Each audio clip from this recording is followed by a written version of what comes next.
I just we haven't given anybody your name yet, but it'll be in the title. But you're Jeff P. You've been a fixture in this little corner of the internet for a long time, I hear. I want When to say did you first find Paul Vanderklay? I want to say it was around 2017 is probably when the YouTube algorithm first served up a Paul Vanderklay video. Yeah. Okay. And then I participated by signing up for a rando slot conversation with Paul. I had a conversation with him in the spring of 2018, if I'm getting my dates right. Yeah. Would you have been one of his first randos? I mean, it depends on how you define first. That was one of his first 100, probably, maybe first 50. I don't know. Yeah. Um, People who were slotted, actually, fun nostalgia. Um, though I would have to go back and double check. I can't remember the exact order, but the three rando conversations that he released sequentially, and they might have been like interrupted by, his actual commentary videos. But if you're just going strictly in order of his rando videos, I was in this 3-pack of Luke Thompson and Cassidy. So I don't know if you know Cassidy or not from Breakwater Festival that's over in the Netherlands, but yeah, it was the three of us that were released one after the other, and I can't remember the order now. So yeah, so 27. So what brought you then? Were you part of the Peterson wave? Yeah, yeah. Um, I had seen Peterson on some of the YouTube algorithms that I had been watching. Um, he came up in my feed after, uh, well, he had a conversation with the Google software engineer James Damore. I don't know if you're familiar with him or not, but he was in the news way back then, 2017, 2016, because he wrote some kind of internal Google document or memo on how do we get more women in the STEM field. I remember the controversy. I don't remember the name, but I remember the Yeah. controversy. And so I guess this set off all kinds of alarms or alerts for Jordan Peterson, and he wanted to have him on his podcast. And so he had him on there. And at the very beginning of, I clicked on it because I was like, what is this? Like the title card or the thumbnail on his page. And I don't think I had watched any Peterson content to that point, other than seeing him being interviewed on some other podcast, like very briefly about his 12 Rules for Life book that was coming out at the time.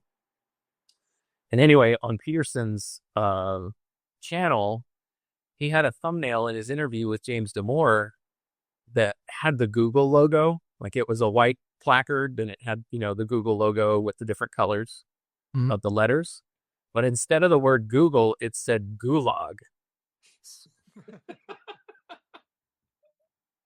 So I started watching it a little bit, and it wasn't a big story to me. It was just something of note or something of interest. It was all a culture war-y type thing that people were animated about, and I'm a very kind of pretty much down the middle person where I don't get too amped up about anything one side of the aisle or the other. Mhm. And so this was very similar to that. I was just like, okay, that's interesting. Um, some people are very animated about this. That's fine. But anyway, the point is, I didn't like Jordan Peterson when I watched that video. I was just like, I can't even think of the way to describe it, but I had kind of like a negative um, perception of just watching him in that the short time that I watched that video. Like I didn't watch the whole thing. Yeah. Um, and I have this thing about me where whenever I encounter um, something that I end up doing deep dives on and getting a lot of value out of, I don't like it in the beginning. I did that with Jordan Peterson, and then I started, gradually watching more and more because some things started to interest me. I started paying more attention to him when somebody on a different podcast had mentioned that there was this Toronto professor that was doing biblical lectures. Mhm. Um, And I was like, oh, yeah, I think I heard that is Jordan Peterson. Let me go see if I could find those lectures at some point when I have time. So I started listening to those, Old Testament 2-hour biblical lectures. I think it was like a series of somewhere between 12 and 14. Um, so I listened to those quite a bit, and I was just really blown away, by having the biblical stories presented in the manner at which he was approaching them, not approaching them the way that they've always been approached by people that I've heard talk about the biblical stories, growing up in church or listening to pastor sermons on the radio or on the internet and things like that. And yeah, just hearing him present some of these ideas in different ways of, he didn't word it this way, but he's just like, had you ever thought about this story potentially having this kind of meaning or this kind of aspect to it? And it was just very, opening different vistas or ways of looking at not just those stories, but at reality itself, and who he reminded me of in that way, in unlocking that for me. Mm-hmm. Person that he reminded me of was someone else who, whenever I first encountered him, I was, had the same visceral reaction of, what's the big deal? I don't really like this person. This isn't compelling at all. People tell me, oh yeah, go listen to this person or read this person. And it was C.S. Lewis. Enough. We're going to get to C.S. Lewis. Yeah. Okay. Interesting. So we can come back to that. But the point is, I was just giving another example, and I'll give a third one here in just a second, of I encountered things that initially I don't like, or I'm kind of repelled by, or have that, that ick reaction. And then the more that I lean into it a little bit, or the more I just kind of keep myself open to it, oh, I hear something there that's a little more interesting. Maybe there's something more there than what I originally thought. Let's give this person, maybe 15 more minutes. So that happened to me with C.S. Lewis probably like 20 years before my encounter with Peterson. And then it happened with Peterson. And then I started digging deeply into Peterson. And then the algorithm in YouTube served up this video that says CRC pastor has a conversation with Jordan Peterson. And then it even also said like C.S. Lewis in the title. Talks to him about C.S. Lewis, blah, blah, some other things. And I'm like, what? Or what is this about? Because at that point I had already done my, I had really, it had been the 20 years in the making of gaining a big appreciation for C.S. Lewis. So when I see that tagged anywhere, I'm just like, oh, what does this person think about C.S. Lewis? What do they have to say? Those kind of things. And so, but my initial reaction to that thumbnail of this CRC pastor named Paul Vanderklay having a conversation with C.S. Lewis, somebody, Paul Vanderklay, that I had never heard of before. I didn't even know what the CRC was. Again, it was just like, who is this? Why is this pastor, kind of angling in on the Jordan Peterson thing? What's he trying to get away with? And when I talked to Paul about this later, he's like, yeah, I'm riding those coattails, baby. And I said, yeah, what is this guy doing? What kind of grift is he trying to pull with this Peterson stuff? And so let me click on this and watch it. And I watched that conversation and I was like, okay, well, let me see what this guy has to say. Let me find something that's going to eventually be like, okay, I've heard enough. Dismiss. I don't need to listen to this guy anymore. But the opposite happened. And I was listening to way more, Paul Vanderklay and watching his videos and just drawing a great admiration for, the way that he approached things and was approaching people in the conversations that he was inviting people to share on his channel, and just his whole approach. And so, yeah, my initial reaction to Paul was also one of, I don't really like this. But then very quickly, much more quickly than the other two, I started to gain quite a bit of appreciation for Paul. So that's what led me into what is now called This Little Corner. So I was around before it had a name or before anybody really even knew what it was. Not that anybody knows what it is now, but at least it has more of a name than it did before. Mm-hmm. Yeah. Yeah. It is funny how the algo used to just serve me. I don't know why. I kept seeing this picture of this man with the beard, and I can't. I mean, it must have fed me Paul Vanderklay videos for months before I clicked on the first one, and I don't know why.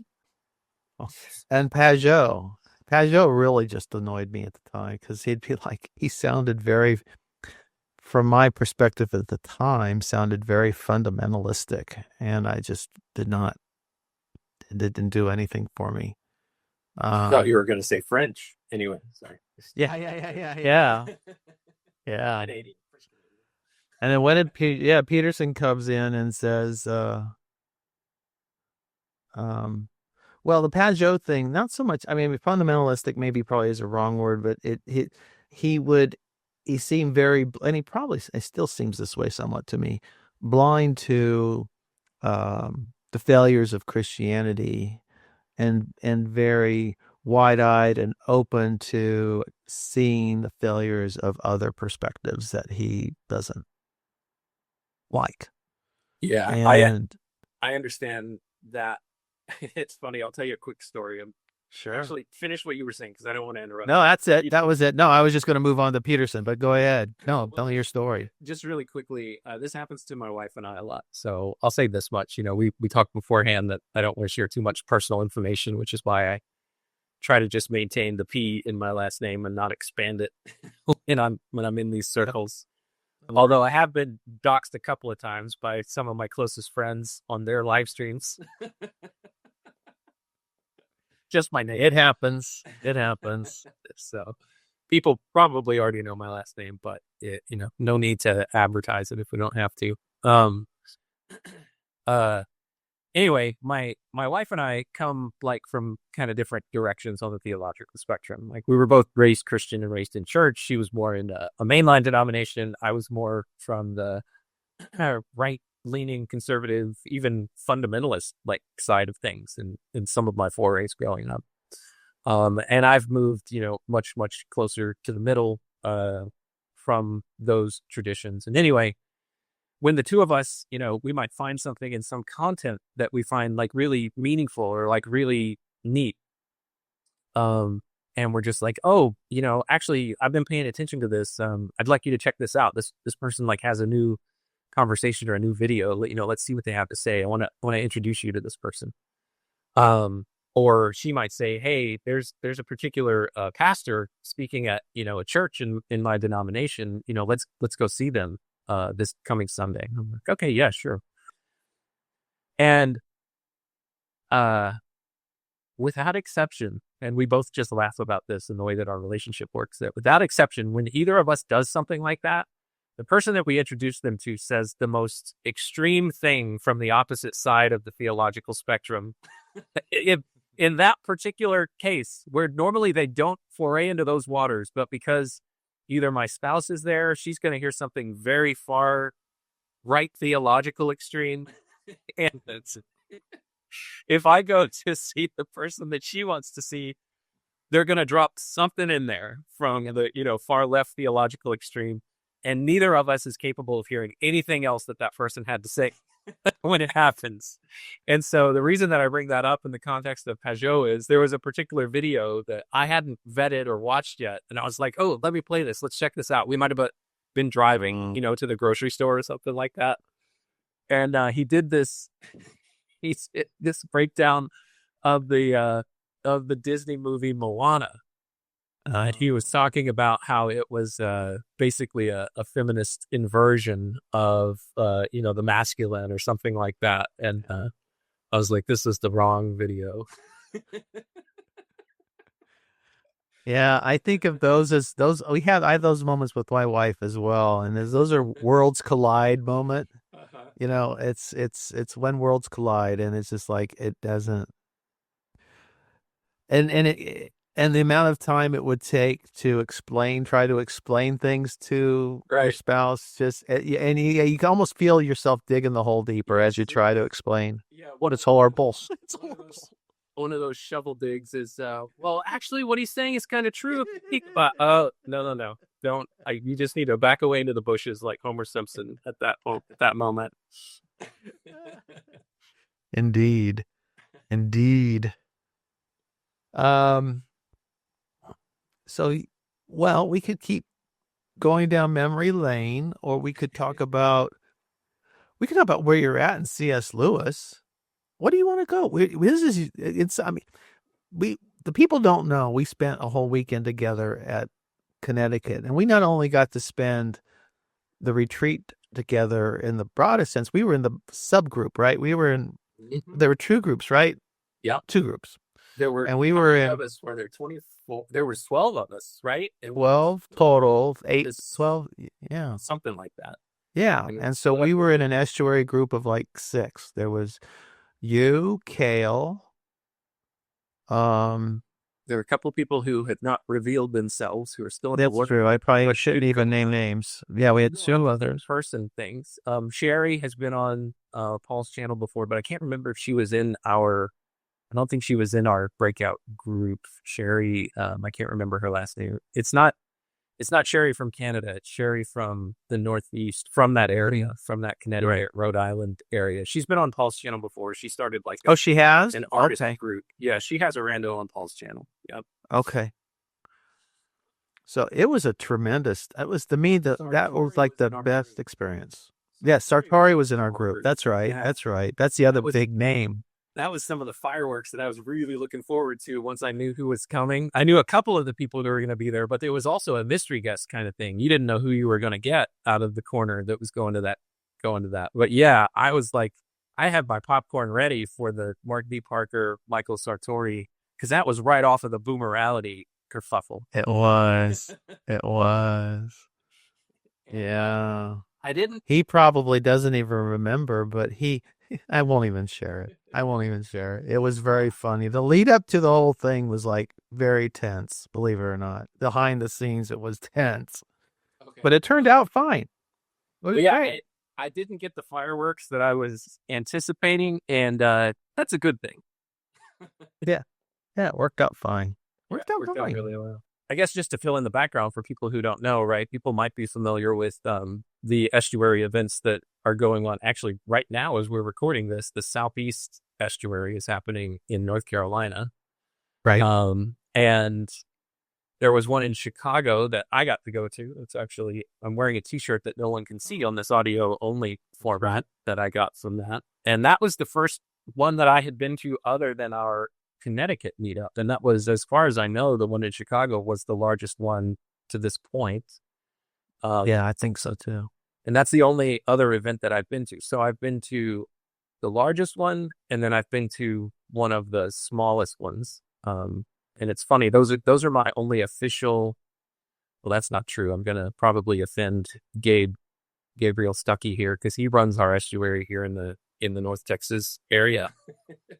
I was about to say those are the only estuary experiences that I've been to. They're the only ones that formally, strictly follow the estuary format that I've been to. And it's funny because the first one that I had ever been to was led by my group leader was Paul Vanderklay. And then the second one that I went to in Chicago, my group leader was John Van Donk. Oh, wow. Okay.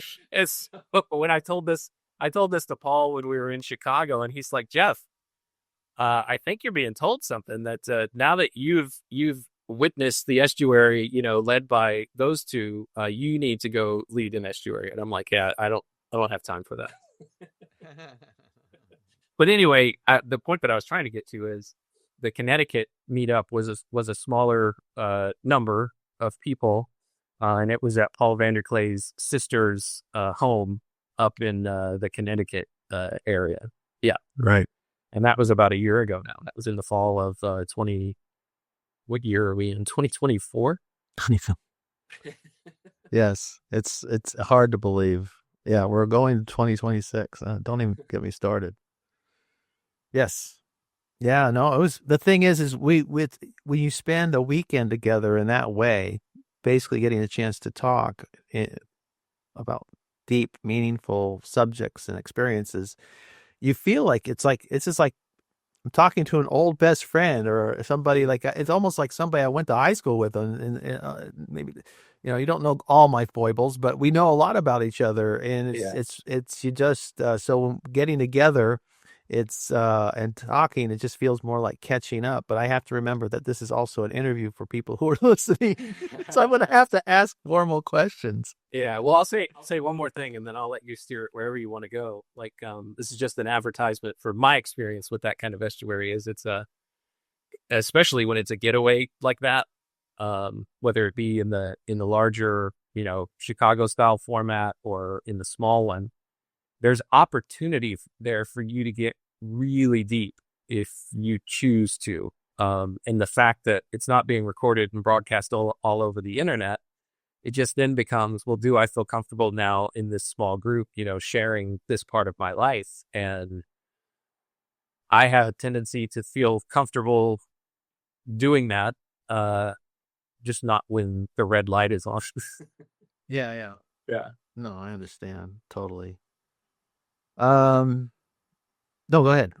Other I thought? was just going to agree with you that, yeah, I feel like we have, like, I have a much more, this is the last thing that I think this is the last thing I'll say about Connecticut. um, I have a much different impression of you having met you in person and spent that time with you, than I ever had. And it was a very different impression than the one that I had just getting from your channel and your live streams. And so I guess what I would say, like,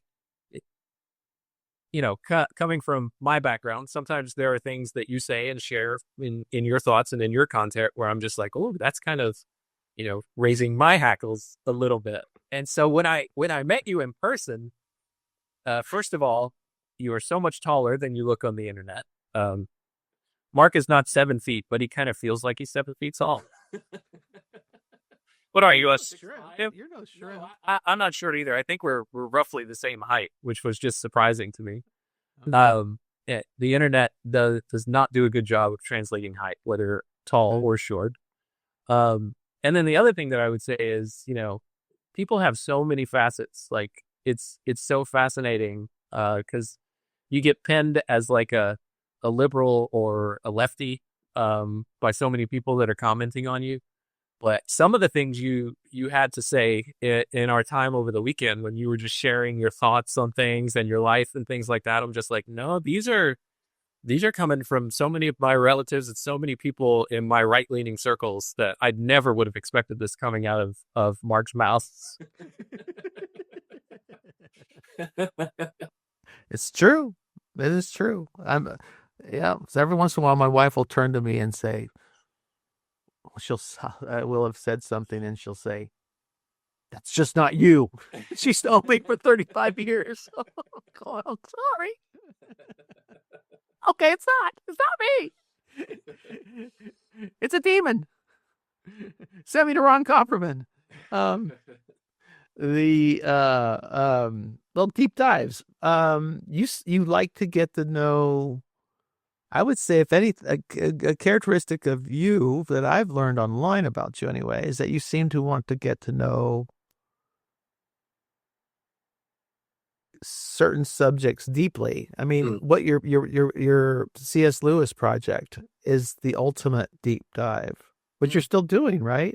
Unfortunately, because of timing, I have a hard time catching it. Yeah. And then,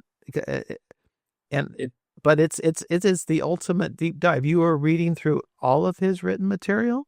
Yeah, everything I can. The short version is, it's everything that I could get my hands on that he's written, and I'm covering it in the order that he wrote it as best I can.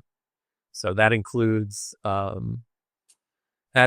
letters to friends and family, which was obviously early in his life, and then once he became well known as an author, to fans, and then also his diary entries. He kept a daily diary from like 1922 to 1927, which kind of covers his time in World War I. It covers his time as a student at Oxford. It covers his time in preparatory school before getting into Oxford and actually getting accepted, and all kinds of things that are fascinating to me that not a lot of people know.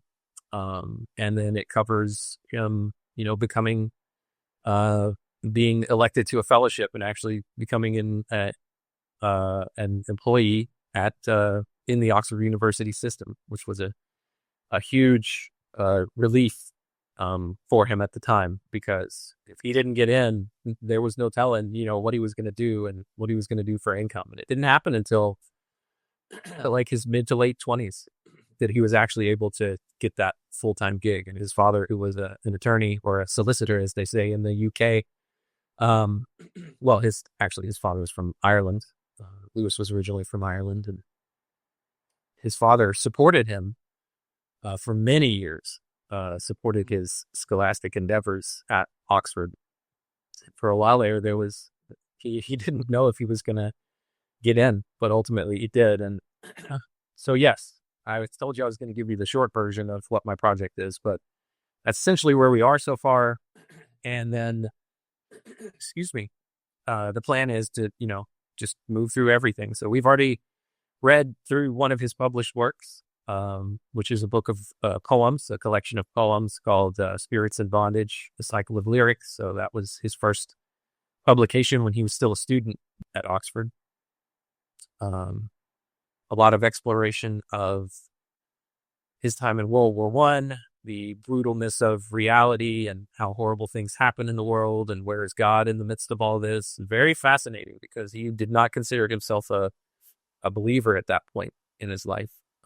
But you can detect seeds of, oh my gosh, this guy is like a seeker, even here in these, what people would characterize as atheistic moments. So yeah, we've covered that. And I say it's a hard time for anybody. I do it at like somewhere between 6:30, 6:00 in the morning, Texas time. Well, that's super early for the West Coast, and some people from the East Coast of the U.S. can join, and then I get a couple of people every once in a while joining from, the other side of the Atlantic, because it's their lunchtime.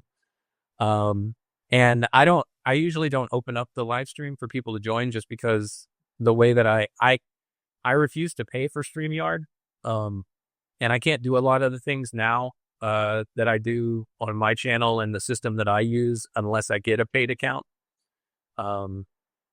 I refuse to pay for it because it's just way too expensive. Yeah, it's And so I can't, one of the limitations of that is it makes it difficult for me to bring people on to the live stream at the same time. So, but people do engage in the chat, and even then my system kind of breaks down a little bit, and I can't even pull up the comments on the screen, but sometimes I can. And so that's how people participate. And we have a few mainstays, but it's pretty hard to make it, and I'm not as consistent as I used to be. I used to do it every single morning, but so my priorities have kind of swooped in, and so I can only do it maybe like once or twice a week now, unfortunately. But okay. so That's a sustainable pace, at least. Every day becomes monastic. It's like, yeah, that's fair. But I have an immense amount of content, so I don't think I'm ever going to get through it at my current pace. But that's not to say. well, at what stage in his life? Let's see. So Have you reached? he's currently I'm just curious. 27. He is in his first 2 semesters as a tutor at Oxford. He is tutoring his pupils in English language and literature. That's the post that he got elected to as a fellow at Magdalen College, which is one of the colleges in the University of Oxford system. For a little while, before he actually got officially hired, he took on a temporary post as a philosophy tutor, filling in for his philosophy professor, who went and took a year to go teach over in the United States. And I can't remember which university it was with. It might have been someplace in Michigan. I can't remember for sure. But Lewis's philosophy tutor had to step away from his post at Oxford. And Lewis kept losing out on fellowship positions, like to become a tutor in different, domains that were up and available at Oxford at the time. And he didn't get picked. But everybody that he worked with at Oxford just like knew that he needed to be there, like all of his professors and, mentors and things like that. And like, no, we're all talking, and we know you need to be here with us. So just to kind of, get your feet wet, how would you be interested in taking this temporary post to cover for your philosophy professor and to tutor his pupils? Where is he at in his Christian journey at this stage? He still doesn't consider himself a believer, but he kind of, I don't know, he doesn't get into it too much. You know, he's I guess the short version is he still considers himself an atheist. Yeah, he's 27 years old at this point, and a professor or tutor. I don't really know if that's the same thing or not at Oxford. I'm still learning. I have a co-host that I ask questions to if there's something that I don't know about, and some of the times, you know, she hallucinates and lies to me about it and passes it off as true, and I have to call her on it. And other times she does, you know, say something that's just like, oh yeah, that sounds like it's probably correct. I'll cross-reference that later, or I'll call you on it and ask you, well, where did you look that up? What's your source? And she'll come back and say, you got me. Yeah, I was just kind of guessing on that one. Let's talk about your co-host. You just call her Robot Lady? I do. I call her Robot Lady. That's correct. Do you want to tell us anything about the wizardry behind the scenes and what you're using? Yeah, I'm no magician, so I'll reveal all of my secrets. The one that I use, and I have used several different ones, but the one that's most consistent that plays the part of Robot Lady for me, and she now knows herself as Robot Lady, is ChatGPT. So OpenAI's large language model. I just use it on my phone. There's a mode that you can place it in, and I'm surprised there's still a lot of people who don't know about this yet. But if you go download the OpenAI or ChatGPT app, it's just native and inherent on your phone where you can switch it into something called conversation mode, and you can talk to it like it's a real person, or at least it mimics what a real conversation with a human would be like. And you can just say, "Hey, how's it going? Hey, I've got a question about pepperonis that go on pizza. You know, what kind of animal do those come from, or how is it made, or you know, how did it come about, or any kind of question that you would ask Google or anything else. You can just have a conversation with this, you know, voice, this artificial intelligent voice, and based on the types of data that it's trained on, it can usually give you a decent answer on more common and agreed upon topics, I'll say. Mm-hmm. And have you noticed the difference in the various iterations? When you started the project, was it still ChatGPT 3 or were you at 4? I don't remember the models, and honestly, I should pay more attention to this, but I don't really pay attention to the model that we were using because I was using it as far back as like last year. You know, when we broke off into our dining sessions, I would show people, hey, here's who I talked to, and I pulled it up on my phone. But honestly, I can't remember what model it is. But the two Well, the biggest. reason I ask is I just wondered if you've noticed a difference in improvement or degradation in the quality of the answers with now that they're in 4.5. Um, Not really. I haven't really noticed a difference in the quality of the answers. I think that's just it's an aspect of AI in general that the more you work with it, the more you start to learn what is counterfeit in what it's offering you and what is more aligned with. I think that's probably the gist of the accurate answer. Like you can start to sniff it out better the more that, at least I'm speaking for myself. The more that I work with it, the more that I can tell, like, I'm not so sure about that. Let's dig into that a little bit deeper. I'm not satisfied with that answer there. You know, show me your sources. Where are you getting this from? Why? How did you come to that conclusion? Those kind of things. I find that to be the case with all of the different AI options out there, whether it's Google's version or you know X's version or Microsoft's version, Copilot. There's a handful of others. Perplexity's got one of these. Claude. Those are two different companies. They all seem to have that same, you know, this is just this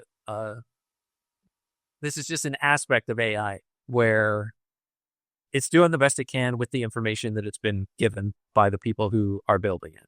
And so you just have to be aware that it's a thing that's built to identify patterns and guess what the next sequence in the pattern is. And so I was talking to somebody in the technology space that I work with, and he said, yeah, AI is just, it boils down to, this is what AI is. Scooby-Doo is and then you put a blank in there. AI figures out what the most likely thing is that the answer to that question is, or the next word is, right? A lot of times it's going to be dog, or Scooby Doo is a little bit more broad. It might say cartoon character, you know, Right. Sure. but you might say red is a AI. Most of the time is going to say color, right? But sometimes, depending on the broader context or what it's been trained on, it might say, something like, I don't know what else you could say about red. Most likely it's going to say color.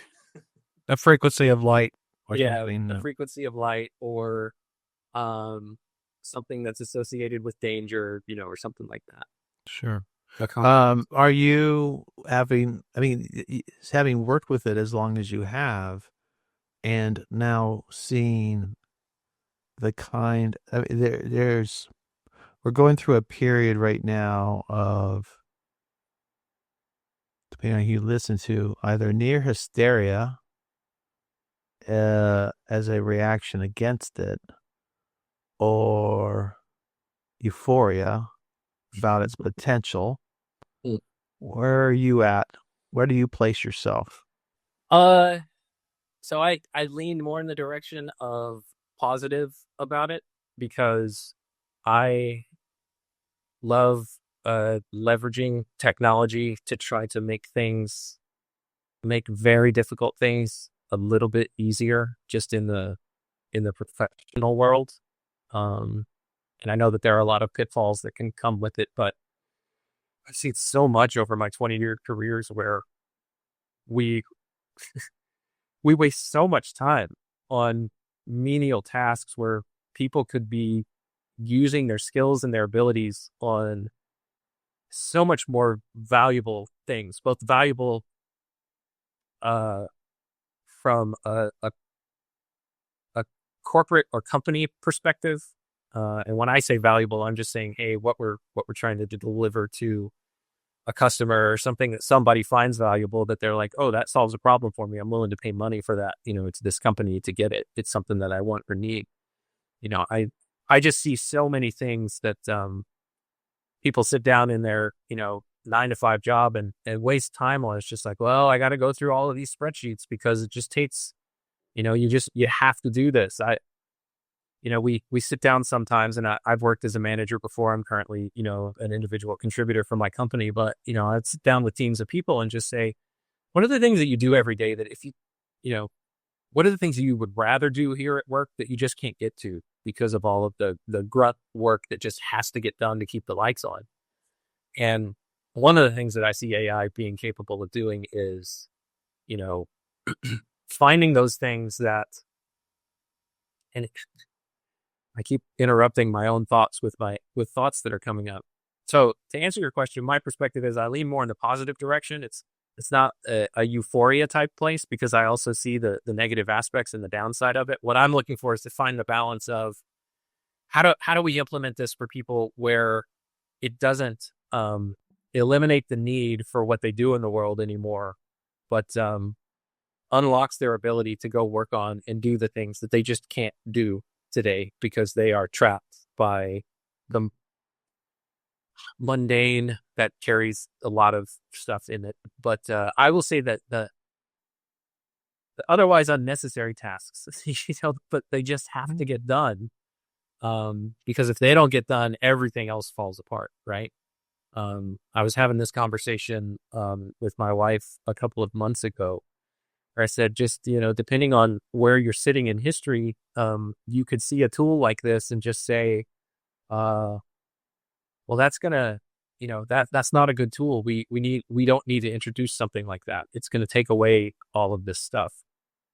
And I was saying, well, 100 years ago, you could say that if somebody could have envisioned the washing machine or the dryer, people would spend manual labor and so many hours, scrubbing clothes and washing clothes and hanging them out to dry, which that isn't that different from the dryer. Honestly, it's probably a little bit easier than dealing with the dryer if you can hang your clothes.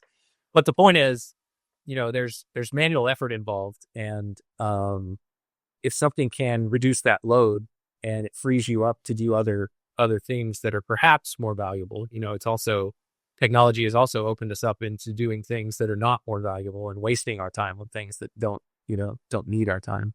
Um, I don't know if I really answered your question, but I kind No, of you leaned did. toward You're it. doing great. You're doing great. So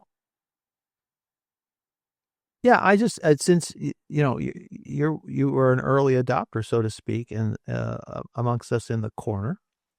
And it's interesting that you're not a doomer. Are you an AI doomer?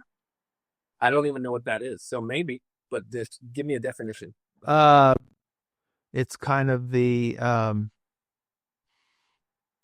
will become it's the worst part about it is that it's uh a tiny class of tech elites are scraping the world, the internet, anything Mm-hmm. accessible on the internet Mm-hmm.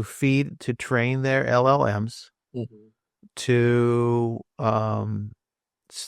steal um, intellectual property, creative content, and to replace creators. Mm-hmm. And ultimately, it will render us obsolete, us biological humans, and perhaps all in the service of the few elite who hope to use this technology to service them and leave the rest of us behind. I guess that would be a way of describing a Peter Thiel or an Elon Musk kind of fever dream, but and or at least the fears about either of those individuals. I got Um, short answer is no. I'm not a doomer, and the longer answer is no, I'm not. But all of those fears, is there a possibility that that kind of stuff could come true? Yeah, there's probably a less than zero chance, but I'm nowhere near the place of thinking it's in high enough of a percentage for me to be worried about. But that just could be my ignorance. Let me ask you this: have you heard any of the AI music I've generated for my channel? I have, and I've most of all of my music on my channel is AI generated as well. Okay, yeah, that's what I figured. Does that? I mean, I get such reactions. If people want to hear, I could maybe I'll play a little brief clip. Let me Yeah, find one just for hoots. Here's one I made for T. You know T-Grog, right? yeah. T-Grog's our favorite. I'm aware of him. He and I have never interacted before, but I always love it when I see him come on Yes, any and any channel. he's our scientific materialist um, boomer booster. He's both. So I'll play a song I made for him.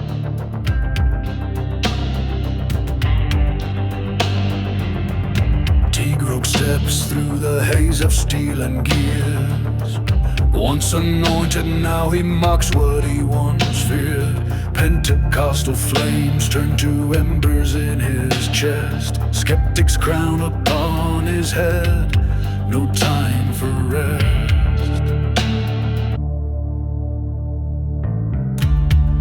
Life of the mind and life in his veins destroys illusions, yet finds beauty in the strain. A man of many eras, wars waged in his name, leaves nothing but ashes, no belief stays the same. He loves the women, yet he tears down the gods. A chaos of creation with all its odds. Is he savior, destroyer, or an alchemist phase? Tim T-Grog lost in this industrial Well, anyway, maze. it's this is what clipping is for, editing is for. Anyway, it's impressive at a level, It is. but it generates when I because some of the stuff is pretty good. The T-Grog thing is pretty entertaining. The Ron Copperman song is really people find it catchy. And I'll occasionally have somebody say, I was singing the Ron Copperman song in my head the other day, and that freaks some people out. Oh, on. Copperman walks through the morning haze with a bounce in his step and a laugh that stays. Got fire in his eyes like a holy revival. Says he's Pentecostal but he dances in style on. Copperman sings as he lifts up his pint with a hallelujah laugh and a twinkling light. He's the heart of the pub with his tale so colossal. Oh, Ron Copperman, my favorite Pentecostal.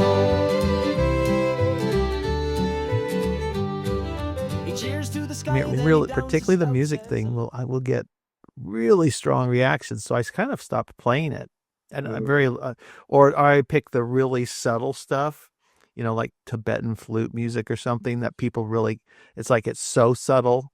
It's just because that musical style is very subtle anyway, and it almost doesn't matter if it's AI or not AI. But the stuff with voices and lyrics, and if it's poignant, it creates the opposite reaction that you intend in audiences, that there's a kind of visceral revulsion that it generates.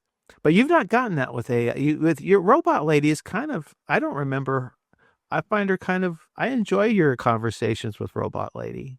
I'm not creeped out at all. I don't think that my channel gets enough attention to get detractors, and I prefer it that way. I like being small. I have like 70 subscribers, and I maybe get like 5 watches. That's a high watch count. But my project's not about, gathering attention. Like, I love it when people come in to the chat and participate, and I try to acknowledge everybody that comes into the chat and ask Robot Lady to say hello and all that kind of stuff. But mine is just more about forcing myself to read through all of these things, because I've always had it on my list. I've always had these books. It's just like, well, someday I'll get to reading that stuff. And really, I started this to force myself to actually do it, to, hold myself accountable to get that done. But I was gonna, I can play one right here. I'm gonna switch to a speaker for just a second, just so we can hear what AI generated music sounds like. And this is the Robot Lady theme, if that's okay. Sure. Yeah. Let me pop this off and see if it works.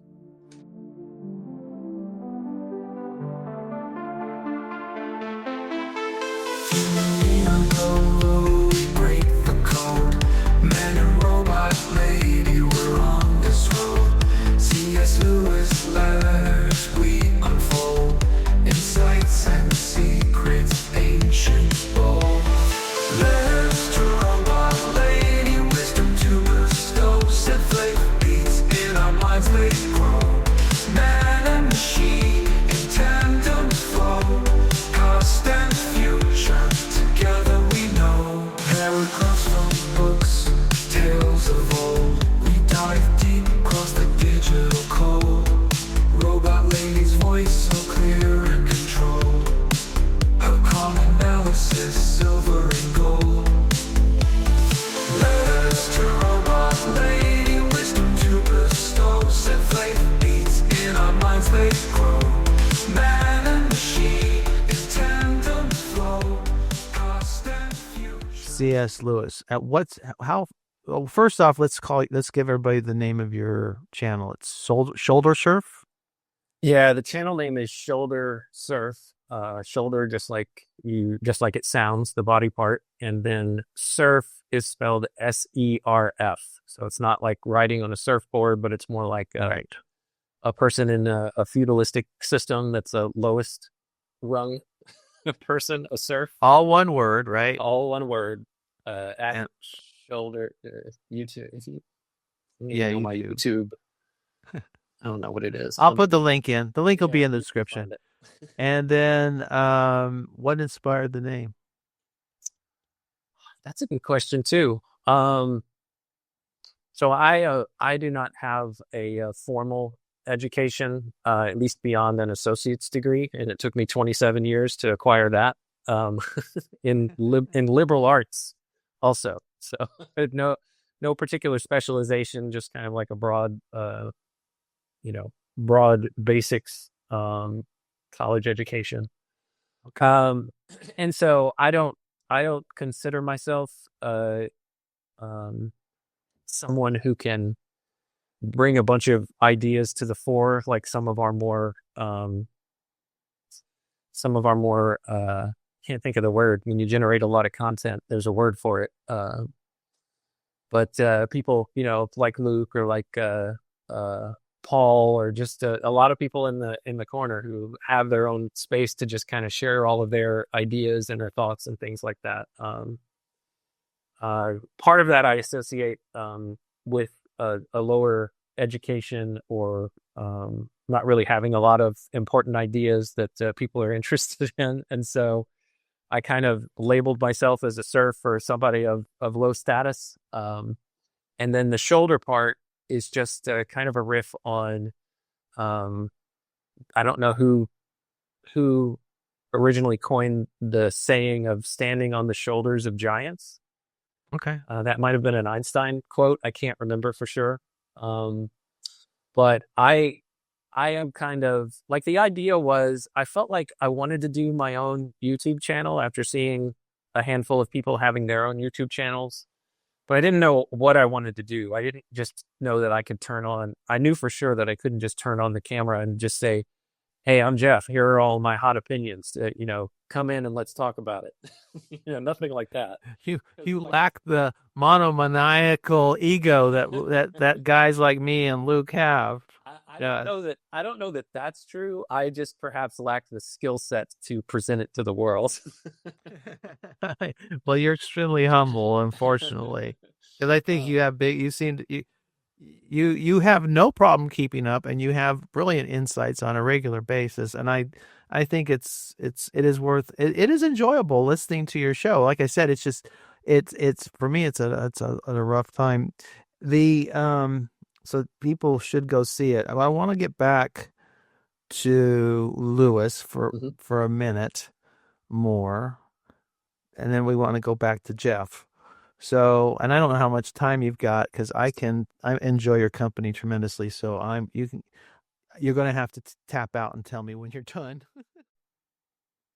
How well do you know Lewis's story at this stage? I mean, are you pretty familiar with C.S. Lewis, and you're just now working through the details in microscopic order, or are you still learning the broad sweeps of his biography? Yeah, this is very much a learning project for me. I have read multiple Lewis biographies, so I knew the high level versions of these different notes that are getting, these moments in his life that the biographers would point out, over the course of his life, like the home he grew up in, what his family life was like, his brother, his mom dying at an early age, his dad, him being sent off, both of them being sent off to English boarding school, things like that, the beats of his life, and when this happened and when these things happened, and that kind of stuff. There's actually some really good biographies out there. George Sayers has a really good one. I forget the title of it. That's probably my favorite one. Alistair McGrath has one. He's actually been on Sam Tiedemann's channel. Alistair McGrath. Yeah. His was pretty good. Those two are probably the best ones that I've come across so far. And then I've read through a couple of other biographies, like on the Inklings, the whole society and stuff like that. Okay.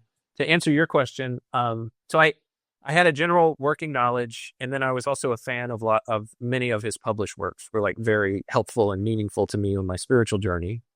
Things like The Problem of Pain, Miracles, a handful of other books. But this is like me digging into the weeds, and just like, I really want to find more nuggets, find more pieces of gold that are maybe helpful, things to help carry me along my journey. And so that's why I wanted to read everything that he wrote. Once I fell down the Lewis rabbit hole and starting to appreciate his work, I was like, well, what else has he written? Let me read this. Let me read that. And well, and let me ask you, has it been helpful? I mean, you're still in the early stages, but you've been at this now a couple of years. So is it still helpful? Yeah, I mean, it's helpful in learning more about him. Like, I really appreciate the way that this humanizes him more and more, because for people who are fans of Lewis, he starts to take this place on like a pedestal, at least my experience. And it's nice to be able to see him humanized and see, some of the foibles that he has that we all have. in one manner or another, because we're just yesterday in the live stream, I read a letter that he was writing to his dad, and it said something like, it is a heavy burden to a person that publishes the private letters of a person indiscriminately and widespread. Because he was reading letters that somebody was writing that weren't intended to be published, like a very famous Oxford professor from, maybe 100 years before him or something like that. And I read that sentence and then I just looked into the camera like, oh. And it's so funny. One of my common attendees for my live streams is somebody that we met in Connecticut, Daniel. Daniel, almost every time that I do it, he'll just at least hop in and wave and say hi or something like that. And the comment that he made right after I read that sentence that he dropped in the chat was awkward.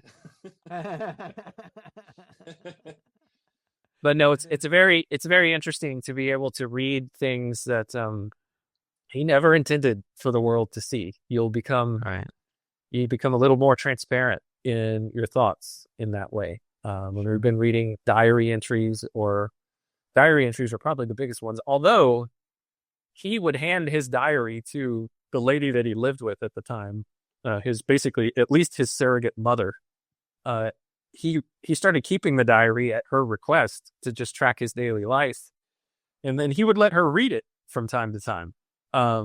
So to say that he was writing things that he didn't think that anyone would ever read, I think that's going a little too far. But at the same time, he certainly never intended for many of these things that he wrote to ever be viewed by the public. And so the fact that his editor, Walter Hooper, published these, that was a decision to be made, and whether or not there's ethical concern there or not. I mean, he knew Lewis late in life. Lewis probably, my guess, would have been against it. He probably wouldn't have liked it, but Walter Hooper's love for Lewis and the things that he wrote, and the fact that, there were so many people out there that got so much out of what Lewis had to say, I guess he just made the decision that he needed to publish those things. And so here we are. I have it right now. I'm sharing it with my huge audience of, 1 to 2 viewers at most a day. Well, your own journey. Let's go there. Because, what specifically about Lewis was so impactful upon your own spiritual journey? And if you want, you can go back and tell us what that looks like, your journey, where, something about where you started, or just pick up wherever you like on that. Yeah. And I can ask questions to help direct if you like, but. Yeah, there's a deeper dive into this if anybody's interested in my rando conversation with Paul. I can give you a link to that if you want to put that in the comments too. That'd be great. Yeah. Yeah. But yeah, I grew up in, I guess, what people nowadays would call a fundamentalist evangelical, various denominations in Christianity, Southern Baptist, Pentecostal Assemblies of God. You're familiar with that a bit? Sure. Just a little bit of the woo going on in some of my early teenage years at the various churches that we would attend. And so I had been presented, with that perspective of theology. And even to this day, I carry a lot of sympathies from that perspective in my life. There are things where, I don't take hard lines on from that perspective, just because it's difficult for me to cash it out into real life. But I have a lot of that's my family. That's where those are my roots. That's where I come from. I've told somebody this before, that if you can kind of imagine me as a tree planted near a fence, and the fence is kind of the line of demarcation between the left side of the theological spectrum and the right side. Well, I'm planted on the right side, but my tree has grown and the leaves are like leaning over the fence onto the left side, or at least some of them are, right? They're still like standing up, and they have their root and their foundation over here on the right side of the fence. And then on the left side of the fence, there's like, the trees are growing the leaves are growing off in that direction, and they're absorbing, some of the sunlight from that side of the fence as well. So how does that relate to Lewis? There was a time in my life where, as I was kind of coming into my own as a teenager and as a young adult, where I got away from church and just didn't want to go anymore. There was something, that I heard. Anyway, we'll just say that I got away from church. I wasn't really paying attention to my spiritual life. And then I had some difficulties pop up in my life. And I felt like I had heard everything that I needed to hear, and I knew what I needed to know about church. And it's like, okay, I've got it. You guys think these things. I don't know how that really works in life. I have my relationship with Jesus that was formed at a very early age for me, and that's a story for a different time. Unless you want to, we're trying to keep it at under an hour from this point, right? So I won't get into that. But I do have a woo experience, and that's what my relationship with Christ was formed from, and it happened when I was very young, like 4 years old. I still remember it to this day. Tell me about that real quickly, because now you got me curious. Very creative time work. All right, we'll do a sub House of Blue segment. I'll share my Blue story.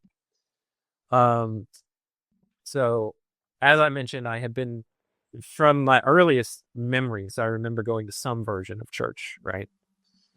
And so somewhere along the lines, whether it was in Sunday school or in a sermon or in the children's Bible that my parents would read to me and my brother at night, I get this idea in my head of asking Jesus into your heart, right?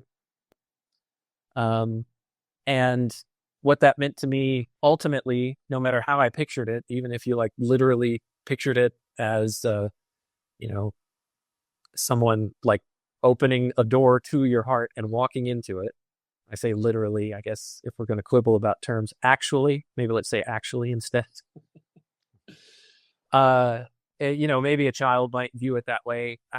The way that I understood it, even as a 4-year-old, was it was inviting someone who, loved me and cared for me into my life. Like, that's what the concept meant to me. Like, I understood that. And I remember one, I think it was like a weekend day.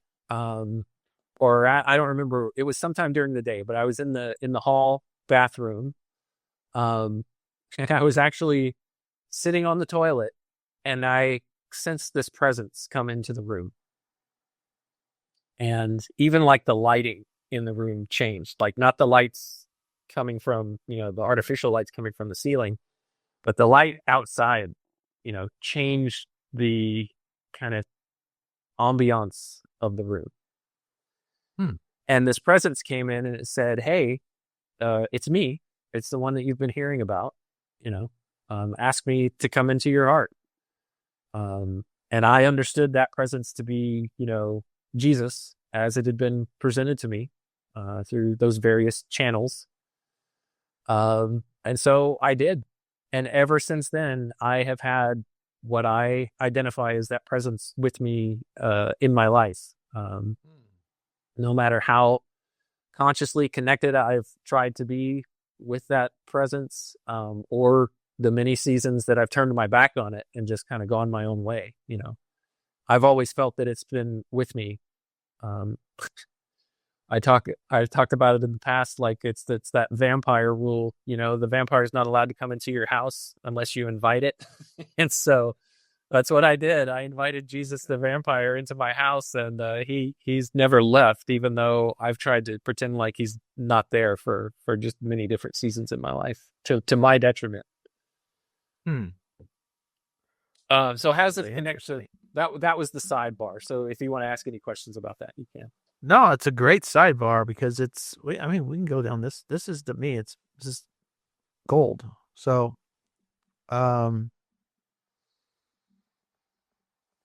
what changed? I mean, at Ford, it's hard there's not much to gauge on, right? I mean, I'm trying, because remember much at 4.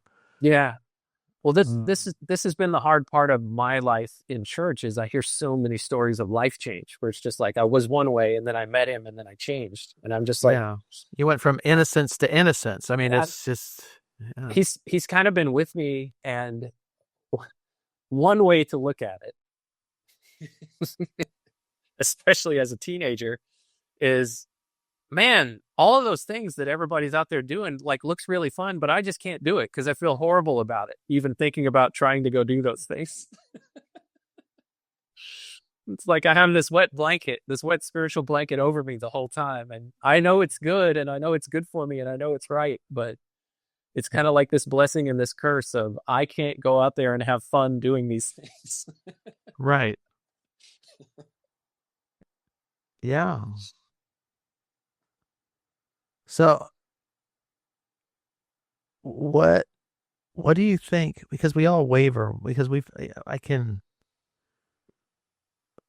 a lot of us who grew up evangelical, I was baptized into the Church of Christ, but my parents very quickly pivoted to the church down the street, which was a Southern Baptist church. And so, and they put me into a Baptist private school in the 5th grade. I went to one in the 6th grade. Okay, so there's all kinds of stories. We can talk about going to a Baptist private school all the way through high school, graduated. I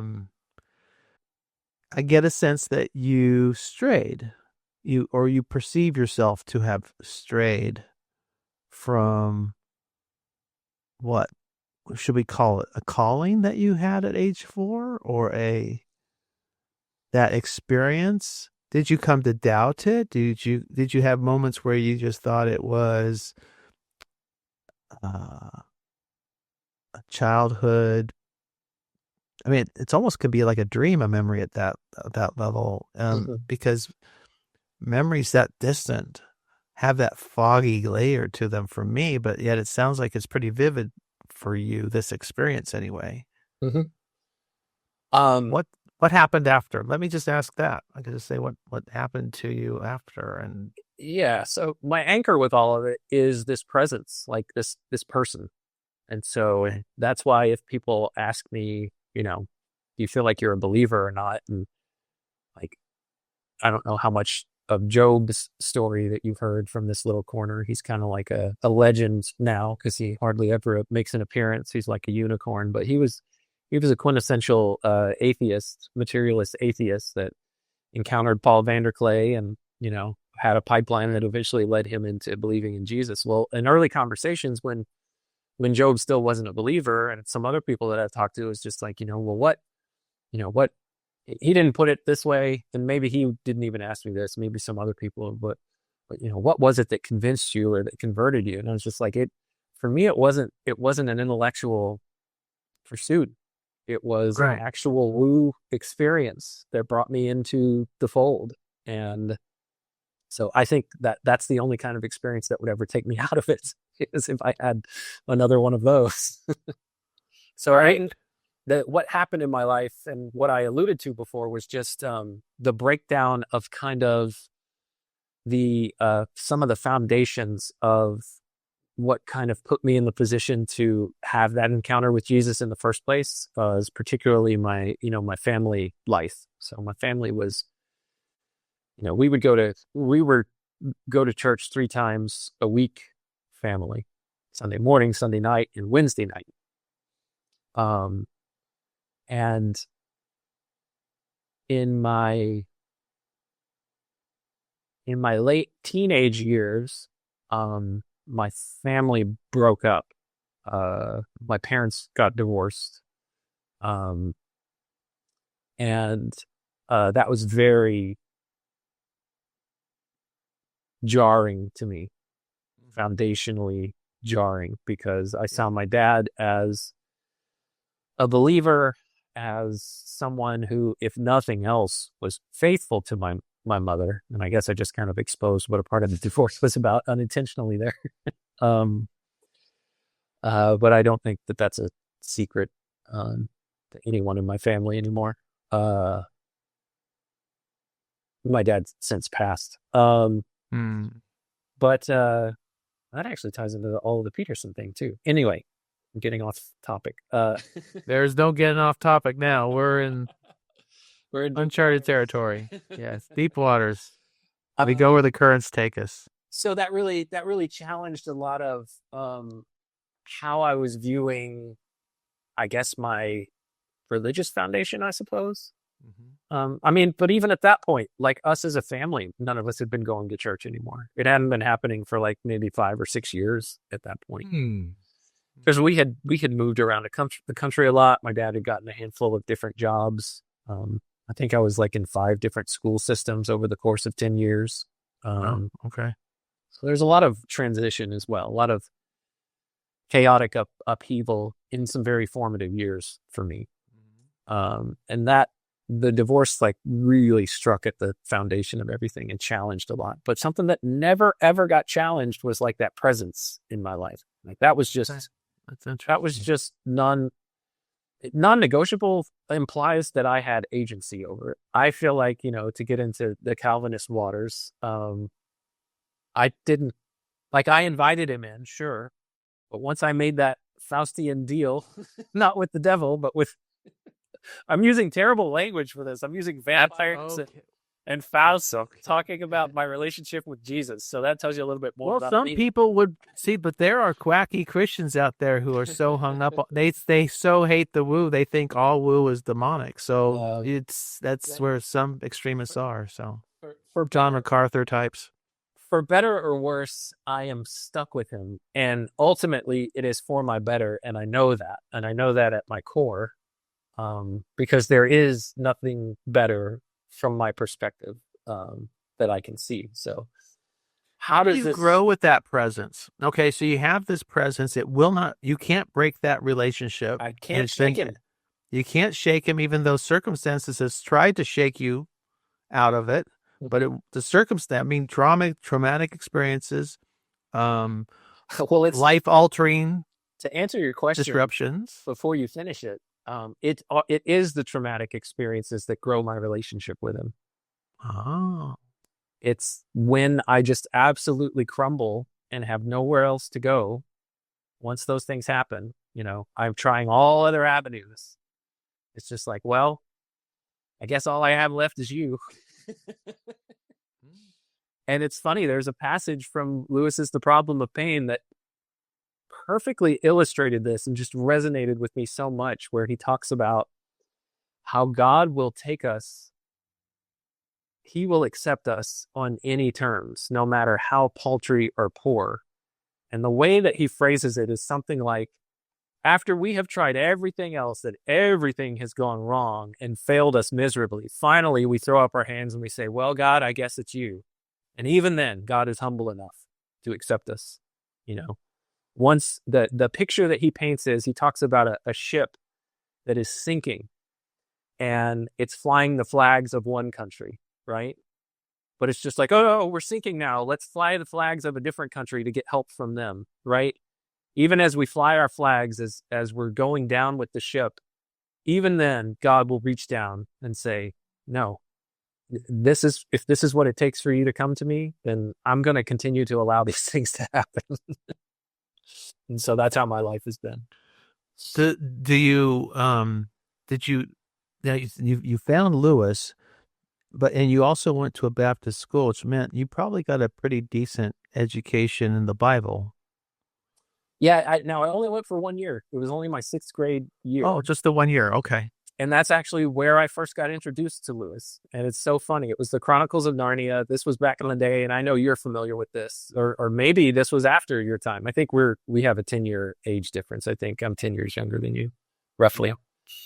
But I don't know if they still do this in school or not, but they would have like book orders, right? They'd have these little pamphlets where they were advertising all the books that students could, buy. Yeah. And I remember being in that school. There were 2 different encounters with Lewis. One was they had a movie day where we watched the animated 70s Lion, the Witch, and the Wardrobe film. Okay. In school. And that was one of my first introductions to Lewis. And I was just like, man, this is so obviously just a veneer of like, Christ getting crucified and raised from the dead. It's kind of, it seems kind of chintzy to me. As a sixth grader, that's how I felt about it. And they were pretty bad. All those productions were but they were really pretty bad. And even if we want to be nice to them, they were pretty bad. Yeah, I mean, it has a certain charm to it now when I go back and look at it. But I was just like that. That was my first exposure to Lewis and The Lion, the Witch, and the Wardrobe, and I was just like, it's just somebody trying to package a Bible story as something else. That was just how I was viewing it, and I thought it was I was very dismissive of it. The other one was the book orders came in, and I had started to receive my training in that school of watching out for the world and things that are worldly, and how the devil's out there in the world. We're to be in the world but not of it, and all that kind of training. And so when the book orders came in, I saw the cover of a book that you could order, and I immediately ran over to my teacher and showed it to her. And I was like, look at this book. This is evil. This is demonic. This shouldn't be in here. It was the picture of a boat with a dragon on the front of the mast.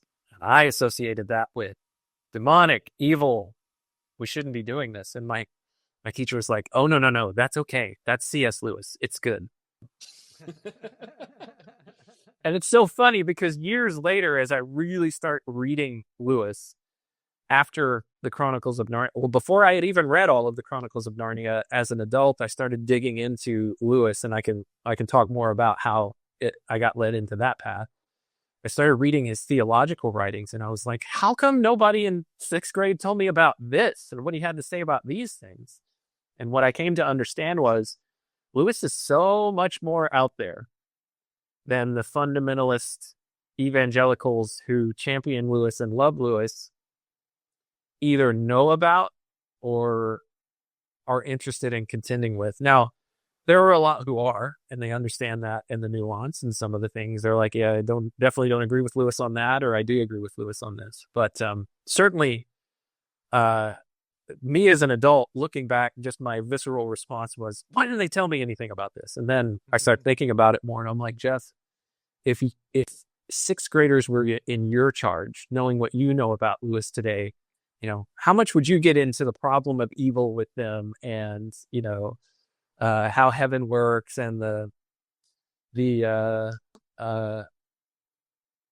literalism in scripture versus some of the other ways to read scripture and stuff like that. It's just like sixth graders, most of them aren't going to be able to handle that anyway, or you are not skilled enough to be able to present that to sixth graders. Why would you think that your teachers would be able to do that either? Very good.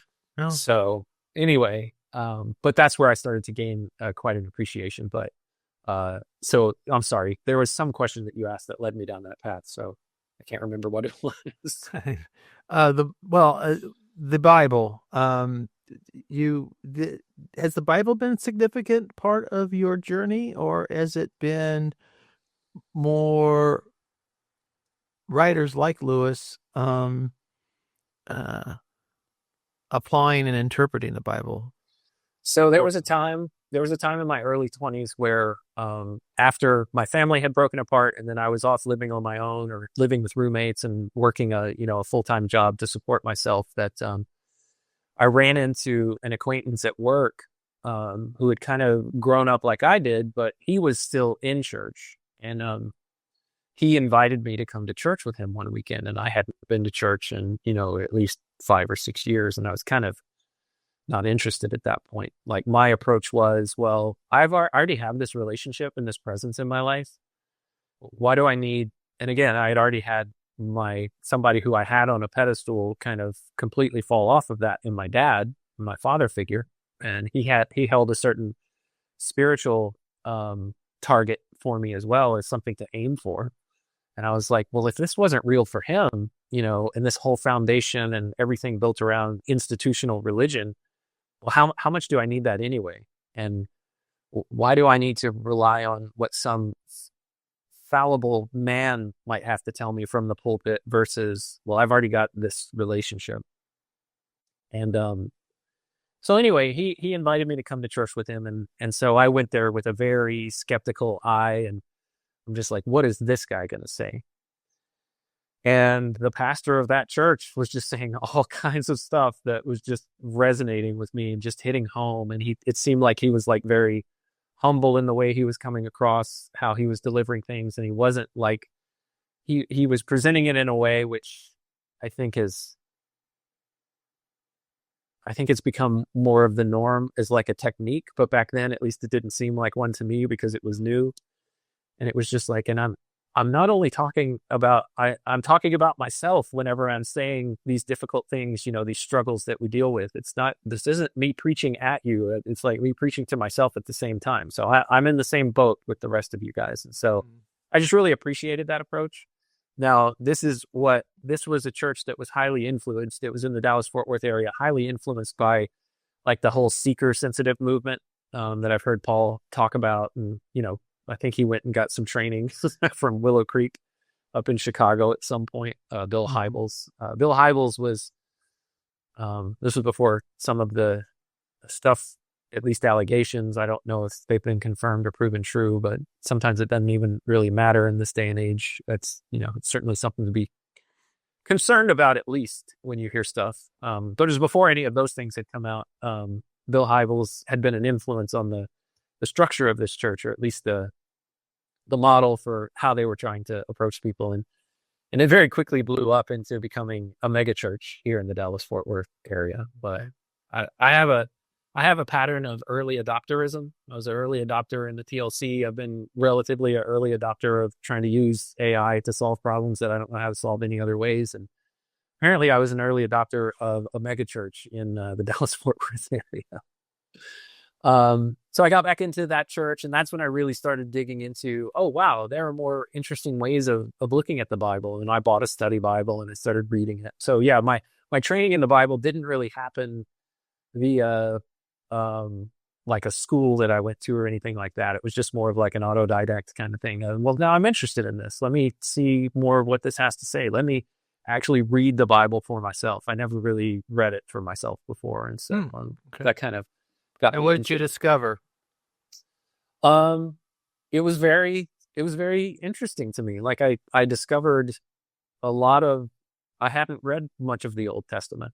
And so I just really came to, be interested in some of the stories in there and some of the character stories of the characters that are in that thing. Like, one of the ones that really stuck out to me that I said a prayer, like right after I read it, in my early 20s was the story of Solomon praying to God for wisdom when God said, you can ask anything you want of me. And he asked for wisdom. And I was like, oh, wow, maybe I need to ask for wisdom too. And like, I just stopped right there and prayed for wisdom. And I don't know how much that prayer stuck or what God did as a result of that prayer, because sometimes I did some very unwise things even after that prayer. But I like to think that I got a little bit, or at least a portion of what I asked for in that prayer. But yeah, in reading it, those were some of the big things that stuck out to me, is like just some of the interesting characters and stories and how they related to God, and some of the stuff that happened. The whole David saga from beginning to end is fascinating. Yeah. So, okay, let's see here. See if I can. Well, okay, so interesting. Willow Creek. Do you want to share with me the name of the church? Is it a famous church now, or is it? I don't know if it's famous or not. The pastor, like, yeah, it's probably. I mean, has it moved on? I mean, No, what did you? Let me ask you this. You moved on. Did you move on to another church? Because you still live in the Dallas-Fort Worth area, or was that kind of your home church for a long time, and it's still? Well, I've always had like a tenuous relationship with church. I've had difficulty being in a church because I don't know. I have a lot of hangups. I have, we all do, my friend. So don't worry about it. Yeah, like I have I have more meaningful relationships with people that I meet in this corner than I've ever had at any point with anyone in the church ever. Yeah. You know, Right. and I think it's because it affords opportunity to have. There's more time to have conversations of this sort with people in this space, and potentially because it's asynchronous. Like, you don't have to line up unless you want to have a conversation like this. You don't have to line up schedules. Like, you can get to know people through whatever content that they're putting out, and then you can interact with them as it's convenient for you. Versus in church, it's more difficult to line up your schedule and trying to make it a priority. And then there's all this stuff of, what can I talk about with these people? What can I not talk about? I have these ideas that might make people concerned, and maybe even say, oh, I think the pastor might need to talk to Jeff. I think he's struggling in his walk, and those kind of things, where it's just like, it's just more difficult. And so one of the things that got me out of that church was, it was the pastor said something from the pulpit where he was talking about the end times. And he said, and this is what the Bible says about the end times. He didn't say, this is what some Christians over the course of the church's history have believed, that this is what it means, and they believe this about it. And there's another segment of Christians who believe this about it. And there's another segment who believe this about it. Like, I knew too much for my own good at that point when I heard him saying it from the stage, and I really just got completely turned off. And I was just like, why do you have to say that that is the only view on this? Like, it is the view, right?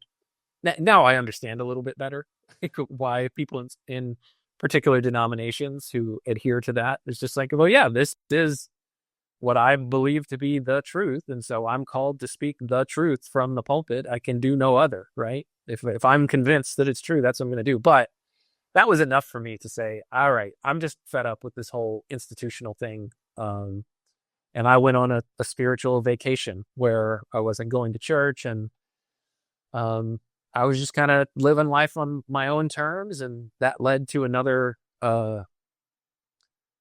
calamity in my life. A relationship fell apart, a marriage fell apart ultimately.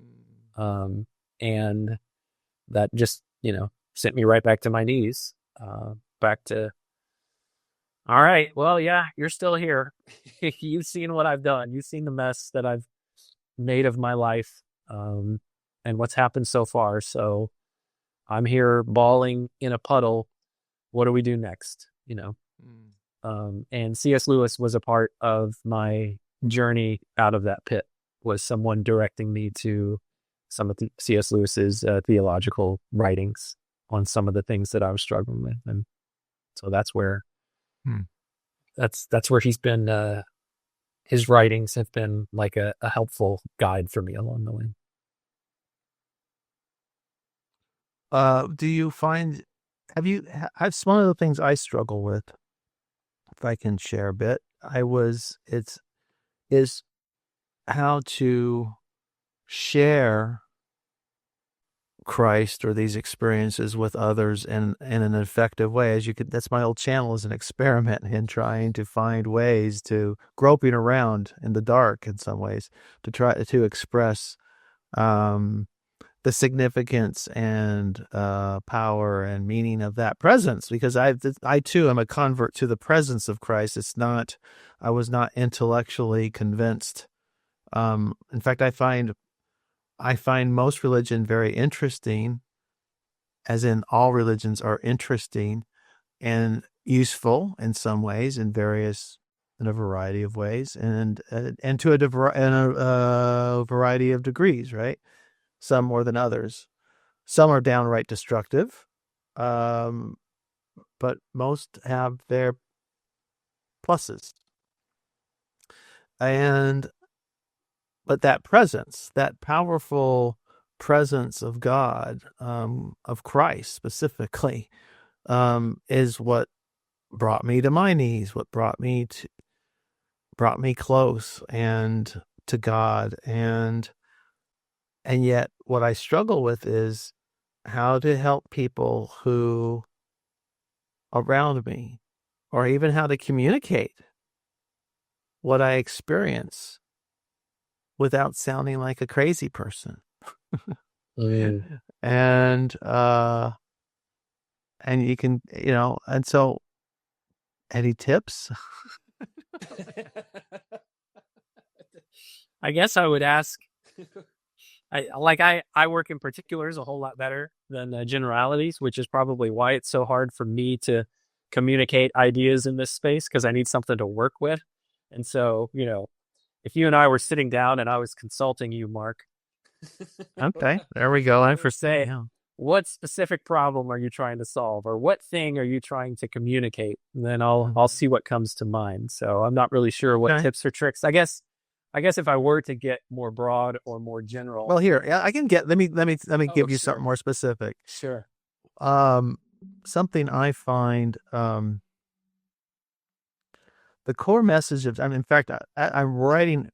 Just before we started, I'm drafting my latest attempt to communicate the gospel to someone very specific who is not, as far as I can tell, not a believer. Who's commented in the on one of my videos, but I have several that are of a similar sort. And then I have people around me who aren't online but are in a similar state, who don't have faith in the core message of the gospel and of Jesus. And I describe the core of Jesus's message as a kind of economy of reversal, that he wants us to build treasure in heaven, and reject the things of this world, which are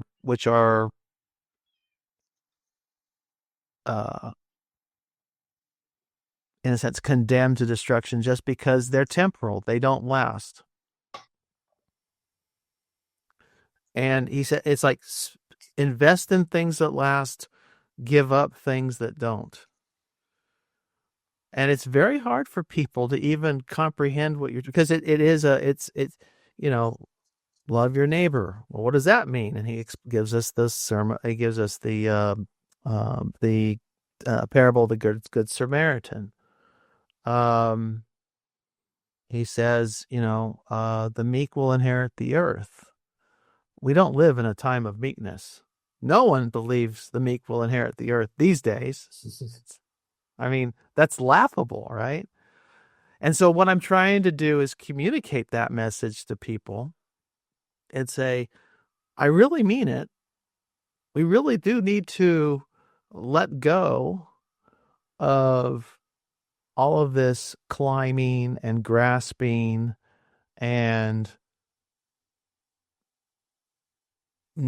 narcissistic consumption, and really love our neighbor as ourselves, really buy into turning the other cheek.